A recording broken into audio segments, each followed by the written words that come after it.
For the past 2 weeks, I've been wearing my Leaky shirt while vlogging. I bathe. I do laundry. I think it's just a good Saturday shirt.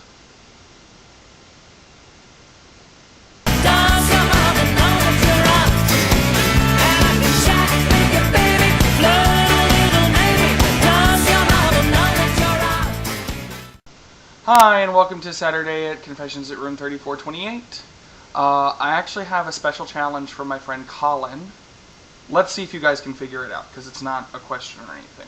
So we'll see. So let me get the questions out of the way first, because I have another tiny rant.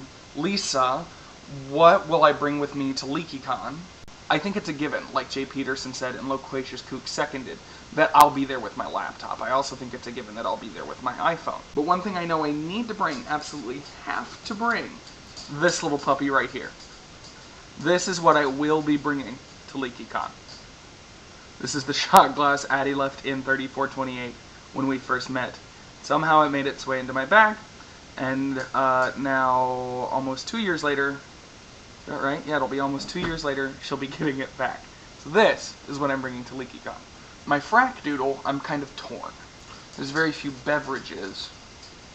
Well, there's one, and that's one of my answers. I think the obvious answer would be a can of Arizona iced tea. I always have one. I'm drinking it in a glass right now.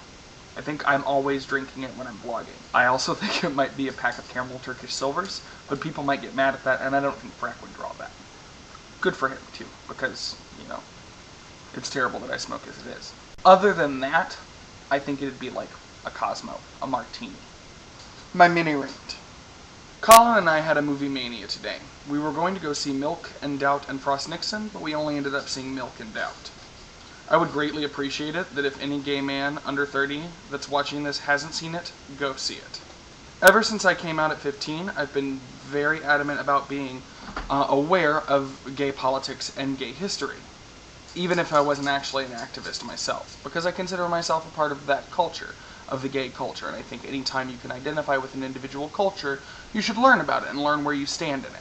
And I am of the opinion that there are very many young gay men, my age and younger, 30 and younger, not that I'm 30, I'm 25, but still, my age, the 30s and under, aren't actually aware of how difficult it's been to get where the gay community is today.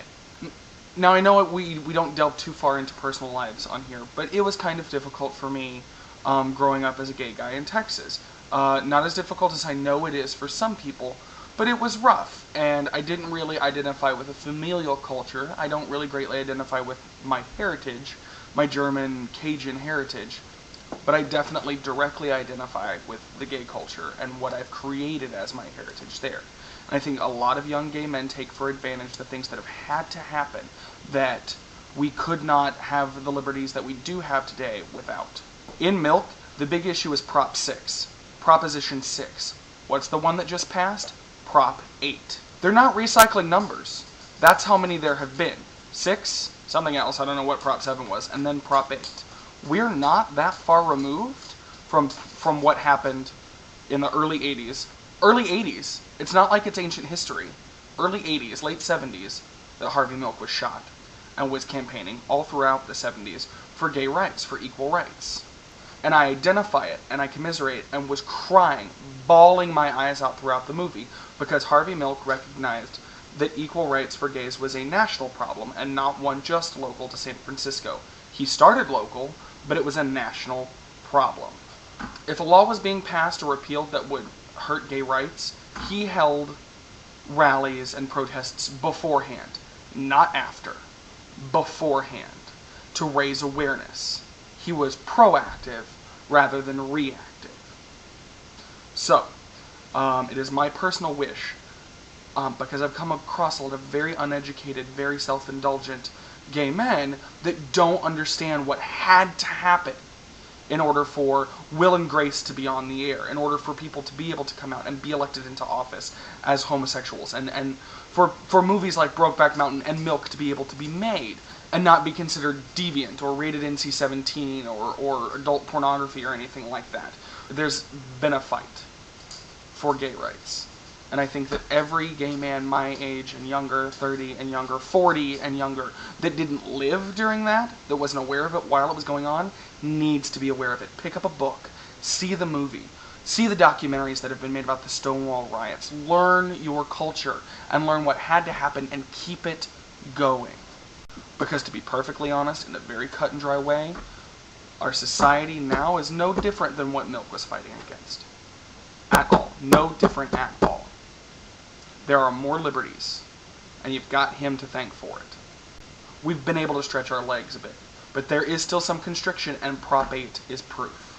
So that's it for me. Doubt was really good too. I think it's probably a little bit more effective on stage, but the performances were great. I love Shanley's work. He's a very, his writing's very character-driven, and I love that because the performances were stellar and all of the nominations are deserved. So that's how I feel about that. Now enough of this nonsense. In case you couldn't tell, for the past 4 minutes or whatever, I haven't been blinking. I've had to cut out all my blinks. Colin challenged me to cut the blinks out. So I've been cutting and cutting and cutting, and it's been tiring, and I hope I didn't seem too stale. Go back. If I missed any, let me know. I tried really hard. I love you guys. I miss you guys. I wish you were here, and I'll see you guys soon. Mwah.